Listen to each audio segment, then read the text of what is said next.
هنتكلم النهاردة عن حاجة مهمة جدا وممكن محدش يكون وقف قدامها كويس، وهي المناعة النفسية. كل واحد فينا عارف إن جسمه محتاج مناعة من ساعة ما بنولد، وجسمنا بيتعلم يقاوم الفيروسات والبكتيريا. وكل ما بنتعرض لمرض بسيط جسمنا بيتقوى ويبني دفعات جديدة. بس السؤال اللي محدش بيسأله، هل عقلك وقلبك عندهم نفس النظام ده؟ هل نفسيتك ليها مناعة تحميها من الضغوط، من الكلام الجارح، من الفشل، من خيبة الأمل؟ الإجابة هي أيوة. المناعة النفسية موجودة، وممكن تتبني بالظبط زي ما بتبني المناعة الجسدية، بالتعرض التدريجي مش بالهروب.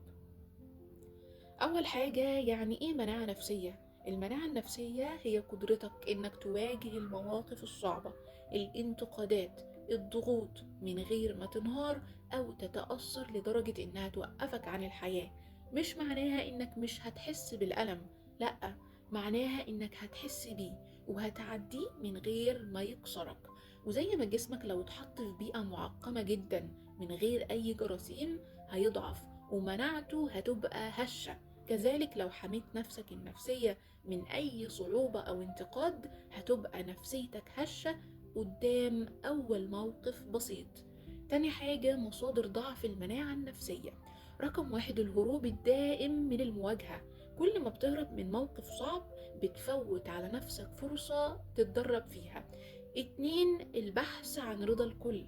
ده بيخليك هش قدام أي كلمة نقد. تلاتة، التفكير الكارثي. تكبير أي مشكلة بسيطة وتتخيل إنها نهاية العالم. أربعة، عدم وضوح الهوية. لو ملكش لو ملكش قيم واضحة أي رأي غريب هيهزك من جوه. طيب إزاي أبني المناعة النفسية فعليا؟ واحد، التعرض التدريجي للصعب مش الهروب منه. زي التطعيم بالظبط، بتاخد جرعة صغيرة من الفيروس عشان جسمك يتعلم يقاومه.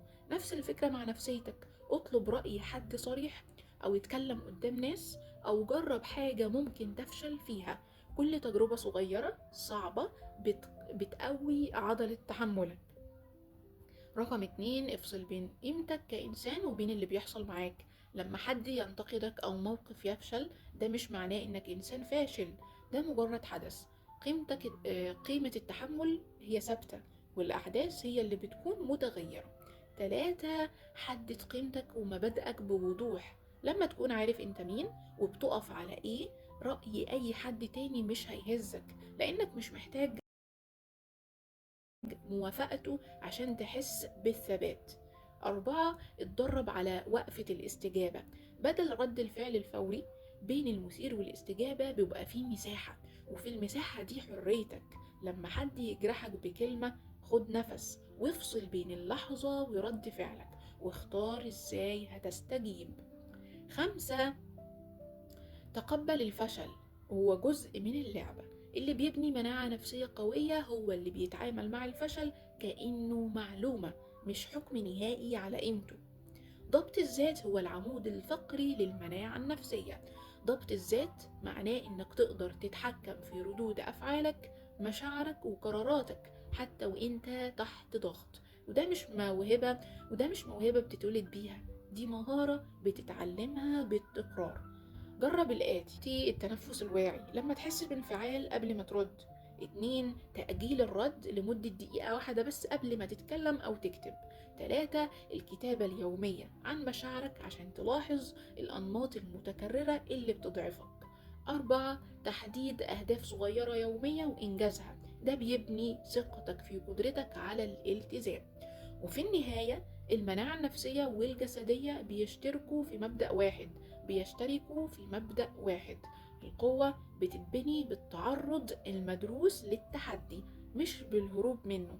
ابدأ خطوة صغيرة النهاردة، واجه موقف كنت بتتجنبه وشوف ازاي هتحس بفرق حقيقي مع الوقت.